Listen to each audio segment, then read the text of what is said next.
back. This is Shannon and Veronica Know Everything. So today we're going to be going over some of the heart sounds and some maneuvers that accentuate the heart sounds. So to start off with, we're going to talk about S1, S2, S3, S4. So S1 is the AV valves closing, and that's what we call lub. So S1, if the AV valves, the mitral and tricuspid, close without synchrony, so like that, then we hear M1 and T1. So you hear the mitral and the tricuspid closing independently, kind of with a little delay. And then S2 is the semilunar valves closing, so this is the dub of our lub dub.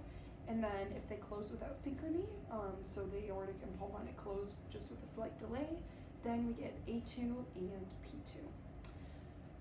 So usually we just have lub dub, S1, S2, S1, S2. However, sometimes due to underlying pathologies, we get a S3 heart sound or an S4 heart sound.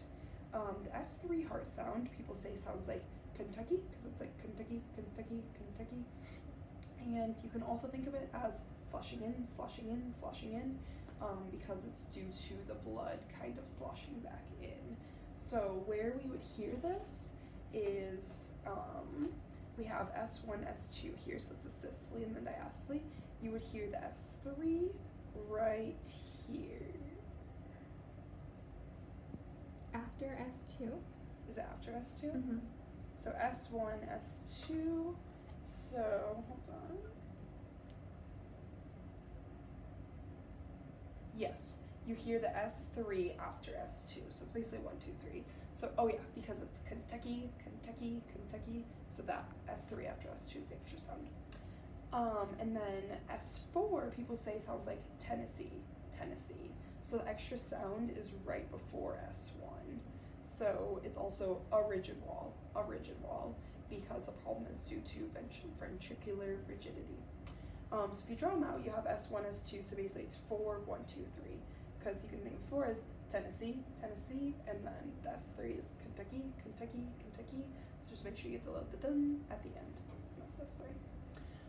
So to recap, we have S1, S2 is lub dub, and then sometimes you get these extra heart sounds S3 and S4. So those are the heart sounds. Now we're going to talk about some maneuvers that accentuate different heart sounds. So the first thing we have, this isn't necessarily a maneuver, but it's something to keep in mind, is that we have clicks. So what a click is an abrupt closing of a valve. So our two clicks are aortic stenosis and MVP. I remember those because Austin is MVP, so everyone's clicking in the stand for him, not snapping clicking, because it's like with the hands that click, click, click, click, click together to cheer for the MVP. So specifically we get it with aortic stenosis when we have a congenital bicuspid valve.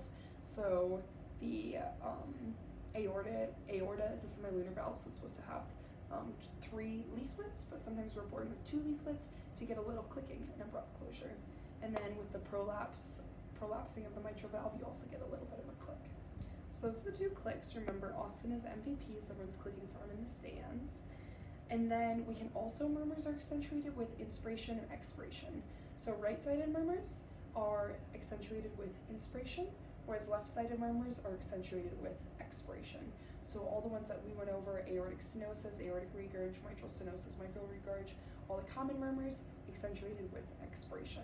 So that doesn't really help deduce between those 4, but it's still good to know. One that's really important to remember is what murmur in your quiz is accentuated with end expiration leaning forward. So, and then you hear aortic regurg. So if you remember our regurgitating orca from the other video, he's leaning forward, exhaling, because he's vomiting. So that is those ones. And then also note that mitral stenosis, we mentioned this, mitral stone is snapping on the left side, so that's best heard with the patient on left lateral decubitus. So that is some of the murmur accentuations. Veronica's going to teach more. Hi guys, it's me again, Between Two Ferns. So I'm going to go over maneuvers that either accentuate or decrease sounds. So up here we have the Valsalva maneuver, and that's when you bear down or you plug your nose and kind of act as if you were unplugging your ears. And this causes a decrease in blood flow. And so what you can hear louder during this maneuver is HOCM and MVP, and then it causes decreased systolic murmurs. The opposite maneuver would be a mid-level and this would do the opposite effect, so it would increase blood volume, which would do the opposite, which is a decrease in HOCM and MVP and an increase in systolic murmurs. So I quickly want to go over the reason why HOCM is decreased and increased with these maneuvers. So to show that, we're going to use this as your valve. And so during HOCM you have an obstruction. So say that my fingers are the obstruction. If you have a lot of fluid, which is caused with a mid-level squat, you're going to be pushing that obstruction out of the way. So you can see that the blood can flow easily through that, and you don't have as much of an obstruction, causing a decreased sound. But if you have less fluid going through, that obstruction is able to come out and create a decreased area for that volume to flow through. And you already have a decreased volume, so again, the obstruction is coming out, and you can hear that volume accentuated. So yeah, that is the difference. Again, just remember opposites. So if you remember one, then you can remember the other one is the opposite. So Valsalva, decreased blood flow leads to an increase in HOCM and MVP, and then a decrease in systolic murmurs.